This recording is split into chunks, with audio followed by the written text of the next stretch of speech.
அனைவருக்கும் வணக்கம். மேசராசிக்காரர்களுக்கு இனிமேல் தான் மெயின் பிக்சரே என்று சொல்லக்கூடிய வகையிலும் கண்ணுக்கு தெரியாத பெரிய கண்டம் அகன்றுவிட்டது. அது மட்டுமல்லாது முழுமையாக சுபத்துவம் பெறுவது குரு பகவான் 8/5/2024 முதல் ரிஷபராசியில் பலம் பெற போகிறார். 1/5/2024 முதல் குருகணிதத்தின்படி ரிஷபராசியில் அமர்ந்தாலும் பூரணத்துவம் பெறுவது 8/5/2024 முதல் தான். எனவேதான் இந்த குரு பயிற்சியில் இனிமேல் தான் மெயின் பிக்சரே என்று சொல்லக்கூடிய வகையிலும் கண்ணுக்கு தெரியாத பல கண்டம் அகன்றுவிட்டது என்று சொல்லக்கூடிய வகையில் நல்ல மாறுதல்கள் ஏற்படுகின்றன. ஏனென்றால் குரு சுக்கிரனின் ஆட்சி வீடான ரிஷபராசியில் சஞ்சரிக்க போகிறார். இந்த வேளையில் மற்ற கிரகநிலைகளின் அமைப்பையும் ஆராய்ந்து பார்க்கும் போது சனி கும்பராசியில் ஆட்சி பலம் பெற்று திகழ்கிறார். புதனை பொறுத்தவரைக்கும் நீட்ச நிவர்த்தி பெற்று மேசராசியில் 7ஆம் தேதி முதல் பலம் பெறுகிறார். சூரியனும் உச்சம் பெற்று சஞ்சரிக்கிறார். சுக்கிரனும் சுபத்துவ பாதையில் வலம் வந்து கொண்டிருக்கிறார். நிழல் கிரகமாக இருக்கக்கூடிய ராகு மற்றும் கேது சமபலம் பொருந்திய குரு மற்றும் புதனின் ஆட்சி வீடான கன்னி ராசியில் மோட்சக்காரகரான கேதுவும் குருவின் ஆட்சி வீடான மீன ராசியில் ராகுவும் தங்களது சஞ்சார தூரத்தில் பாதிக்கு மேல் கடக்கின்றன. எனவே இந்த கிரகங்களால் ஏற்படக்கூடிய சிரமங்கள் குறைகிறது.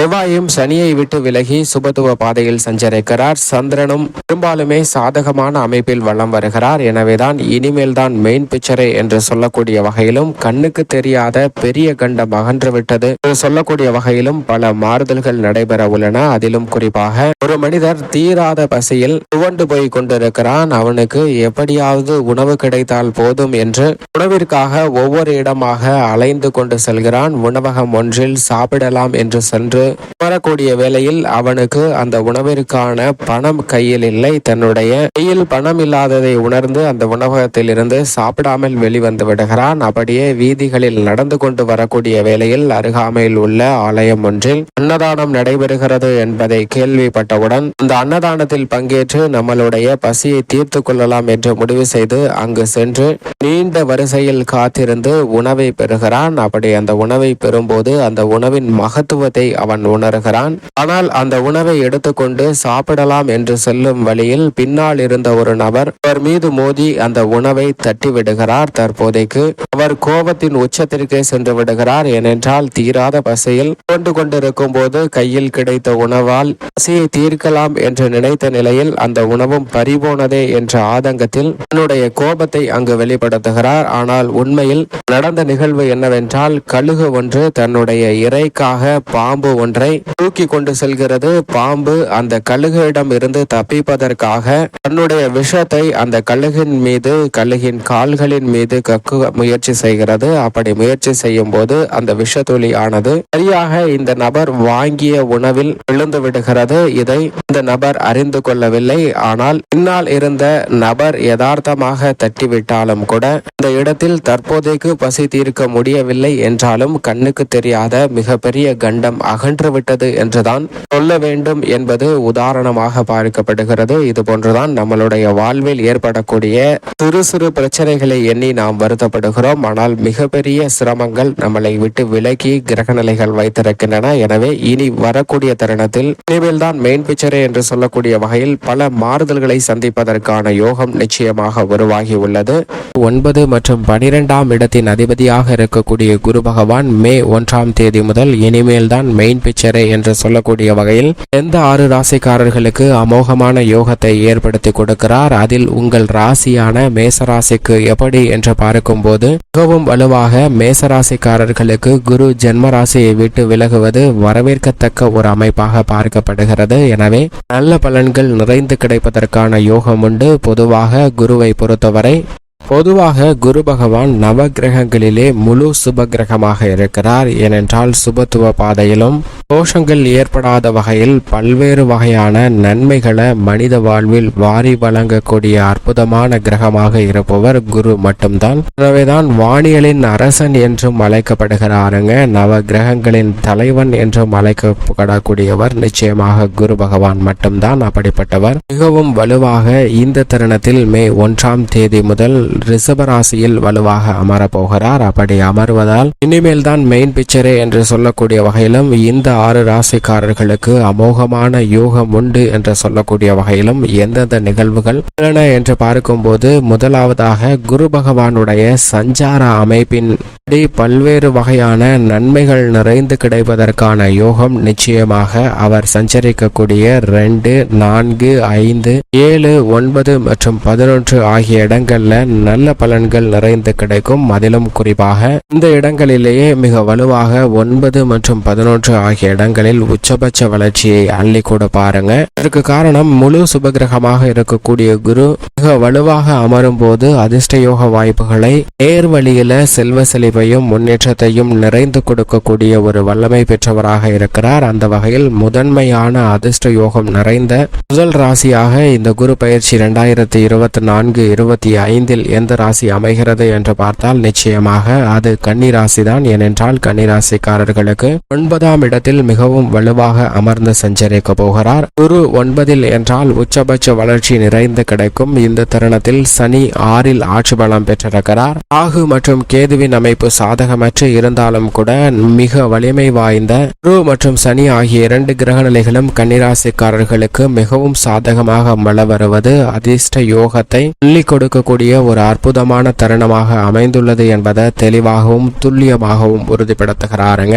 இரண்டாவது மிக முக்கியமான ராசியாக பார்க்கப்படுவது கடகராசி. அஷ்டம சனியின் ஆதிக்கம் இருந்தாலும் நிழல் கிரகங்களான ராகு வலுவாக 9ஆம் இடத்திலும் கேது 3ஆம் இடமான தைரியஸ்தானத்திலும் சஞ்சரிக்கக்கூடிய வேளையில் ராசியின் ராஜயோகாதிபதியாக இருக்கக்கூடிய குரு பகவான் கடகராசிக்காரர்களுக்கு லாபஸ்தானத்தில் அமர்வது உச்சபட்ச வளர்ச்சியை நிறைந்து கொடுக்கக்கூடிய ஒரு அமைப்பாகவும், அஷ்டம சனியின் பாதிப்புகள் விலகி உறவுகளுக்கிடையே பலம் பெறுவது மட்டுமல்லாது பொருளாதார ரீதியான சிக்கல்களும் விலகுவதற்கான நல்ல பல சந்தர்ப்பங்கள் நிறைந்த ஒரு தருணமாக கடகராசிக்காரர்களுக்கு மிகவும் சிறப்பாக அமைகிறது. அடுத்ததாக மேசராசி. மேசராசிக்காரர்களுக்கு ஜென்ம ராசியை விட்டு குரு விலகி தனஸ்தானம், குடும்பஸ்தானம், வாக்குஸ்தானம் என்று சொல்லக்கூடிய 2இல் அமர்வதால் எண்ணிலடங்காத நன்மைகளை சந்திப்பதற்கான சூழல் நிச்சயமாக உருவாகியுள்ளது. அடுத்த 1 ஆண்டுகளுக்கு சுமார் அதிரடியான பல சுப நிகழ்வுகளும் இல்லத்தில் மகிழ்ச்சியும் இரட்டிப்பாவதற்கான யோகம் நிறைந்த ஒரு தருணமாக தான் பார்க்கப்படுகிறது. அடுத்ததாக 4வது இடத்தில் பஞ்சமஸ்தானம் ஆகிய 5இல் நுழையக்கூடிய ஒரு மகர ராசிக்காரர்களுக்கு அதிர்ஷ்ட யோக வாய்ப்புகளை ஏற்படுத்தி கொடுக்கிறார். மகர ராசிக்காரர்களுக்கு பாத சனியாக 7.5 சனியின் இறுதி காலகட்டத்தில் இருப்பவர்களுக்கு குரு பஞ்சமஸ்தானத்தில் வந்திருப்பதால் நன்மை நிறைந்து கிடைப்பதற்கான யோகம் நிச்சயமாக உருவாகியுள்ளது. பூர்வீக சொத்துக்கள் ரீதியான பிரச்சனைகள் விலகும். நீண்ட நாட்களாக எடுத்துக்கொண்டே செல்லக்கூடிய பணிகளை துரிதமாக முடிப்பதற்கான வாய்ப்பு நிச்சயமாக கிடைக்கிறது. இது மட்டுமல்லாது ராகு 3இலும் கேது 9இலும் இருப்பது அமோகமான வளர்ச்சிக்கு வித்திடுகிறது. சனி ஒருவரை தவிர மற்ற 3 கிரகநிலைகள் பலம் பெறுவதால் மகர ராசிக்காரர்களுக்கு 7.5 சனியின் ஆரம்ப காலகட்டத்தில் எப்படி இருந்ததோ அதே போன்று இறுதி காலகட்டத்தில் மிக சிறப்பான முன்னேற்றம் கிடைப்பதற்கான வாய்ப்பு நிச்சயமாக உருவாகியுள்ளது. 5வது ராசியாக விருச்சக ராசி. விருச்சக ராசிக்காரர்களுக்கு சப்தமஸ்தானம், கலஸ்தரஸ்தானம் என்று எதிர்பார்ப்புகளை பூர்த்தி செய்யக்கூடிய 7ஆம் இடத்தில் வலுப்பெறுகிறார். எனவே எதிர்பார்ப்புகள் அனைத்தும் அமோகமாக நடைபெறுவதற்கான யோகம் இந்த தருணத்தில் உண்டு. அதிலும் கலஸ்தரஸ்தானம் வலுப்பெறுவதால் திருமணம் உள்ளிட்ட பல்வேறு வகையான சுப நிகழ்வுகள் வாழ்வில் மிக அதீதமாக சந்திப்பதற்கான யோகம் மற்ற ராசிக்காரர்களை விட கடகராசிக்காரர்களுக்கு அதீதமாக உண்டு என்பதை குரு உறுதிப்படுத்துகிறார். மட்டுமல்லாது விருச்சக ராசிக்காரர்களுக்கும் சப்தமஸ்தானத்தில் அமர்ந்திருப்பதால் நிறைந்து கிடைப்பதற்கான யோகம் இந்த தருணத்தில் உண்டு. இந்த 5 ராசிக்காரர்களுக்கு அமோகமான வளர்ச்சியும், 6வது ராசியாக கும்ப ராசிக்கு சுகஸ்தானத்தில் நுழைவதால் 3ஆம் இடமான சகாயஸ்தான பாதிப்புகள் விலகி நல்ல முன்னேற்றம் கிடைக்கும். ஏனென்றால் மற்ற கிரக நிலைகளின் அமைப்பு சாதகமற்ற ஒரு அமைப்பாக தான் பார்க்கப்படுகிறது.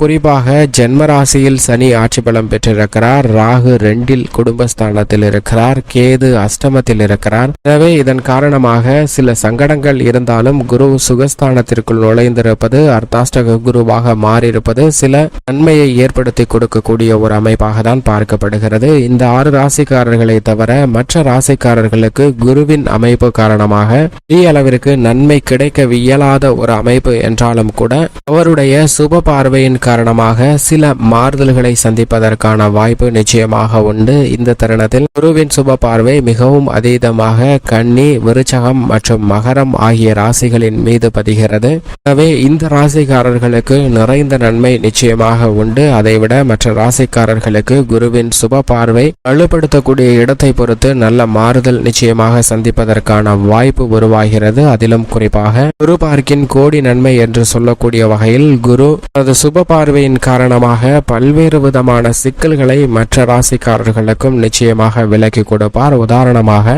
நவ கிரகங்களிலே மிகவும் வலிமை வாய்ந்த கிரகங்கள் அனைத்தும் இருந்தாலும் துரிதமான மாற்றத்தை ஏற்படுத்தி கொடுப்பவர் சந்திரன் மட்டும்தான். ஒருவருடைய ஜனனகால அடிப்படையையும் நிர்ணயம் செய்யக்கூடிய சக்தி வாய்ந்தவராக பார்க்கப்படுகிறார். பௌர்ணமி வேளையில் குருவிற்கு நிகரான பலனும், அமாவாசை வேளையில் சனிக்கு நிகரான தீமையும் ஏற்படுத்தி கொடுக்கக்கூடிய அளவிற்கு சக்தி பெற்றவராக இருப்பவர் சந்திரன். அப்படிப்பட்டவர் இந்த பிரபஞ்சம் முழுவதிலுமே என்னை தவிர மிக துல்லியமாக ஜாதகத்தை கணிப்பவர் யாரும் இல்லை, என்னால் மட்டும்தான் சிறப்பாகவும் துல்லியமாகவும் கணிக்க முடியும் என்று நவ கிரகங்களிடம் சொல்லுகிறார். ஆனால் நவ கிரகங்களும் அதை பெரிதாக வாக்குவாதம் செய்யாமல் ஏற்றுக்கொள்கின்றன. ஆனால் குருவிற்கு மட்டும் ஒரு சந்தேகம், இது எப்படி சாத்தியம் என்று ஒரு வினாவை எழுப்புகிறார். உடனே என் மீது சந்தேகமா? உங்களுடைய சந்தேகத்தை நிவர்த்தி செய்கிறேன், ஏதாவது ஜாதகத்தை கொடுங்கள், அதை நான் துல்லியமாக கணித்து சொல்கிறேன் என்று கேட்க குருவும் ஒரு ஜாதகம் ஒன்றை கொடுக்கிறார். அந்த ஜாதகத்தை பார்த்த சந்திரன், இந்த ஜாதகத்தின்படி இந்த குழந்தை பிறந்து ஒரு வருடத்திலேயே தன்னுடைய ஆயுள் காலம் முடிகிறது. சரியாக ஒரு வருடம் முடியக்கூடிய வேளையில் ஒரு பாம்பு ஒன்று தீண்டி அந்த குழந்தை இறக்க போகிறது. அந்த பாம்பு அந்த குழந்தையை தீண்டி விட்டு செல்லும் வழியில் கம்பியில் மாட்டி அந்த பாம்பும் இறந்து போக போகிறது என்று குருவிடம் சந்திரன் கணித்து சொல்கிறார். இதை கேட்ட குரு, சரி இது நடக்கிறதா என்று பார்ப்போம் என்று அந்த குழந்தை பிறந்ததற்கு பிறகு அப்படியே நாட்கள் சென்று கொண்டிருக்கின்றன. சில மாதங்கள் கடந்து அந்த ஒரு வருடத்தை நிறைவு செய்யக்கூடிய தருவாய் வந்தது.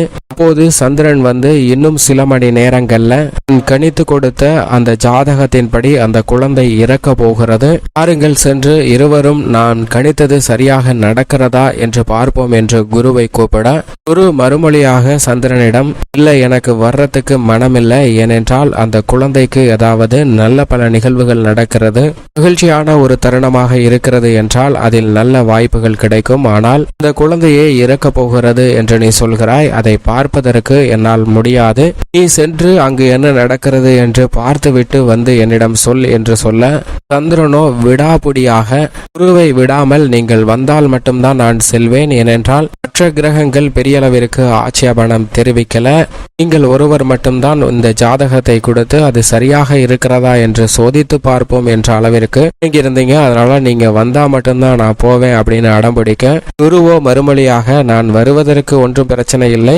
இதனால ஏதாவது விளைவு வந்துருச்சுன்னா அதுக்கு நீதான் பொறுப்பு அப்படின்னு கேட்க, எது வந்தாலும் நானே ஏத்துக்கிறேன், நீங்க வாங்க அப்படின்னு குருவை கூட்டிக்கிட்டு சந்திரன் அந்த குழந்தை இறக்கக்கூடிய இன்னும் 10-15 நிமிடங்களில் இறக்கக்கூடிய அந்த குழந்தை இருக்கக்கூடிய இடத்திற்கு சென்று குருவும் சந்திரனும் இணைந்து அந்த குழந்தையை பார்த்து கொண்டிருக்கக்கூடிய வேளையில் அந்த குழந்தை படுத்து தூங்கி கொண்டிருக்கக்கூடிய தொட்டிலின் மீது ஈரம் பற்றாமை இருப்பதற்காக ஒரு கம்பி ஒன்று மாட்டப்பட்டு அதில் அந்த குழந்தையானது தூங்கி கொண்டிருக்கிறது. அப்போது அந்த குழந்தையை தீண்டுவதற்காக ஒரு பாம்பு ஒன்று வருகிறது. அந்த பாம்பானது அந்த வீட்டின் மேற்கூரைக்கு அருகாமையில் இருந்த மரத்தின் மீது நின்று கொண்டிருக்கும் போது தவறி விழுந்து அந்த வீட்டில் மாடியில் விழுகிறது. மாடியிலிருந்து சிறிய துவாரத்தின் வழியாக நுழைந்து பார்க்கும் போது அந்த குழந்தை தூங்கி கொண்டிருக்கக்கூடிய தொட்டியின் கம்பியை வந்து அடைகிறது. பிறகு அந்த கம்பி வழியாக குழந்தையை நோக்கி கீழிறங்கி சென்று கொண்டிருக்கிறது அந்த பாம்பு.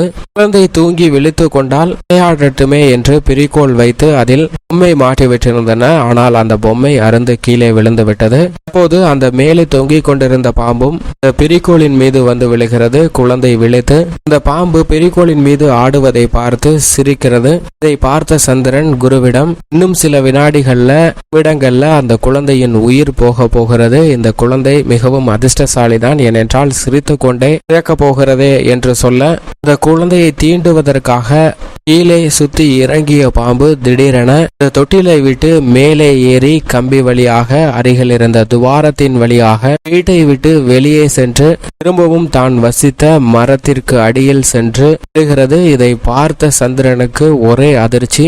எப்படி இது சாத்தியம்? நான் கணித்தது தவறாகவே முடியாதே என்று குழம்பி சந்திரன் அந்த ஜாதகத்தை எடுத்து வந்து திரும்பவும் பார்க்கிறார். அப்படி பார்த்தாலும் இந்த குழந்தைக்கு எந்த விதமான யோகமும் இல்லை. இந்த குழந்தை பிழைப்பதற்கான வாய்ப்பே சாத்தியமே இல்லையே என்று ஜாதகத்தை நன்கு அலசி ஆராய்ந்து பார்க்கிறார். அதற்கான வாய்ப்பே இல்லை என்பதை உறுதி செய்கிறார். மட்டுமல்லாது அந்த குழந்தையை தீண்டிய ஜீவராசியான பாம்பும் இறந்துவிடும், ஆனால் அதுவும் உயிர் பிழைத்து விட்டதே என்ற குழப்பம் சந்திரனுக்கு ஏற்பட்டு குருவிடம் ஜாதகத்தை காட்டி இந்த குழந்தை பிழைப்பதற்கு எந்த வழியுமே கிடையாது, குரு பார்வை கூட இல்லை, எப்படி இந்த குழந்தை பிழைத்தது என்று கேட்க குருவோ மறுமொழியாக சொல்கிறார். கடைசியாக என்ன சொன்னாய் என்று கேட்க சந்திரன் குரு பார்வை கூட இல்லையே என்று சொன்னேன் என்று சொல்ல, ஜாதகத்தில் குரு பார்வை இல்லை என்றால் என்ன, நான் தான் நேரடியாகவே பார்த்து கொண்டிருக்கிறேன் என்று குரு சொன்னார். அப்போதுதான் சந்திரனுக்கு புரிகிறது, குருவின் பார்வை ஜாதகத்தில் இல்லை என்றாலும் நாம் தான் வம்பாக இழுத்து கொண்டு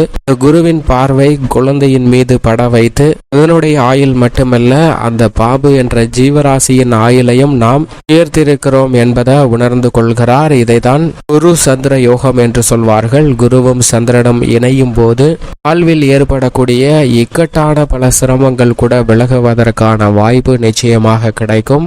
இது மட்டுமல்லாது குருவின் சுப பார்வை கிடைத்தால் பல்வேறு வகையான பிரச்சனைகள் சிரமங்கள் தவிடுபடியாகும். இப்படிப்பட்ட ஒரு அமைப்பு தான் மிக வலுவாக கிடைக்கிறது.